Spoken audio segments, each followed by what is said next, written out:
মৰমৰ মইনাহঁত তোমালোক সকলোকে অসমীয়া পাঠলৈ স্বাগতম জনাইছোঁ। আজি মই তোমালোকৰ বাবে লৈ আহিছোঁ ৭ম মান শ্ৰেণীৰ এটা পাঠ। এই পাঠটোৰ নাম হৈছে গছ ভাল পোৱা ককাৰ খং। এইটো এটা কবিতা। কবিতাটো ৰচনা কৰিছে ডক্টৰ ভৱেন্দ্ৰনাথ শইকীয়াই।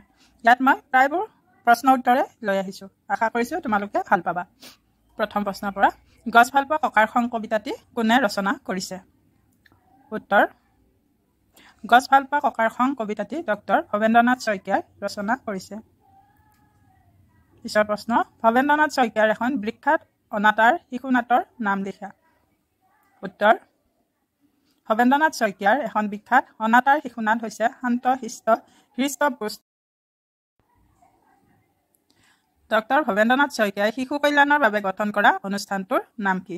উত্তৰ, ডক্টৰ ভৱেন্দ্ৰনাথ শইকীয়াই শিশু কল্যাণৰ বাবে গঠন কৰা অনুষ্ঠানটোৰ নাম হৈছে আৰোহণ। নেক্সট প্ৰশ্ন, কবিতাটোত কাৰ বিয়াৰ কথা কৈছে? উত্তৰ, কবিতাটোত ৰঘুনাথৰ ল'ৰাটোৰ বিয়াৰ কথা কৈছে। নেক্সট প্ৰশ্ন, আমলখি গছজোপা কিয় কাটিলে? উত্তৰ, আমলখি গছজোপা বিয়াৰ ৰভা দিবলৈ কাটিলে। কোনে আহি ঘৰখন পুৰাব বুলি কোৱা হৈছে?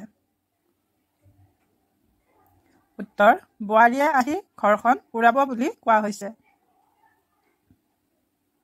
নেক্সট প্ৰশ্ন, সহজতে কি বস্তু ঘূৰাই নাপাব বুলি ককাই কৈছে? উত্তৰ, সহজতে আমলখি গছজোপা ঘূৰাই নাপাব বুলি ককাই কৈছে। কোৱা আৰু লিখা।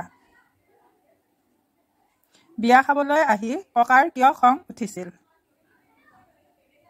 উত্তৰ, ককাই বিয়া খাবলৈ আহি ৰভা দিবলৈ আমলখি গছজোপা কটা দেখি খং উঠিছিল।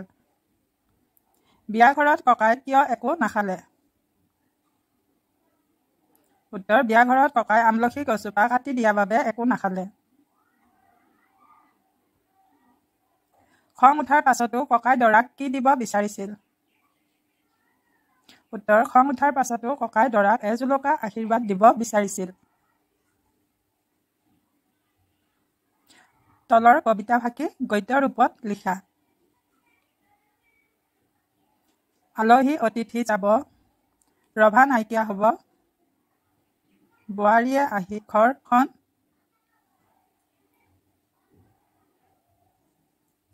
দিবহি পুৰাই।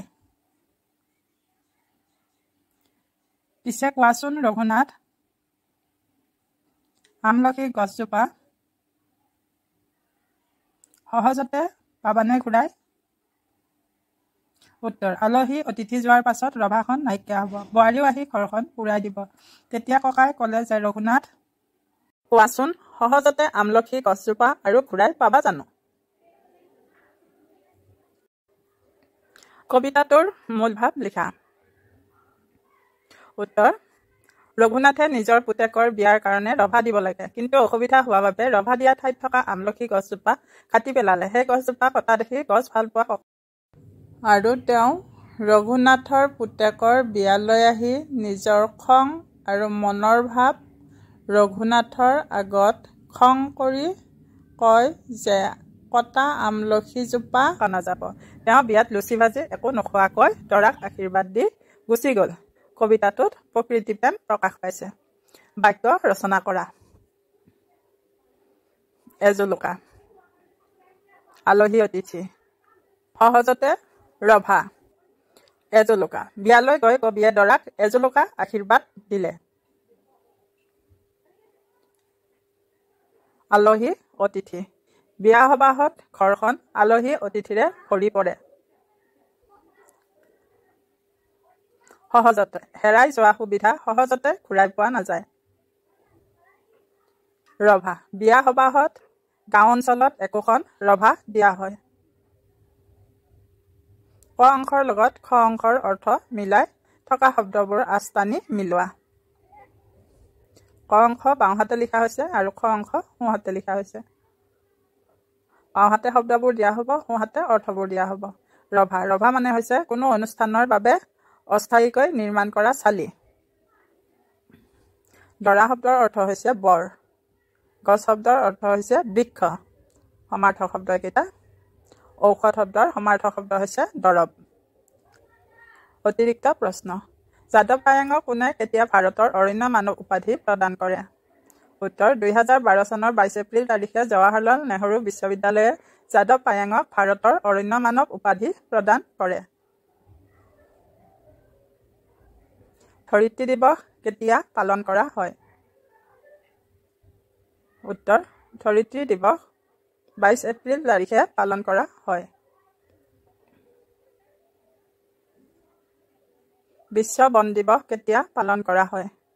উত্তৰ 21 মাৰ্চ তাৰিখে বিশ্ব বন দিৱস পালন কৰা হয়। বিশ্ব পৰিৱেশ দিৱস কেতিয়া পালন কৰা হয়? উত্তৰ 5 জুন তাৰিখে বিশ্ব পৰিৱেশ দিৱস পালন কৰা হয়।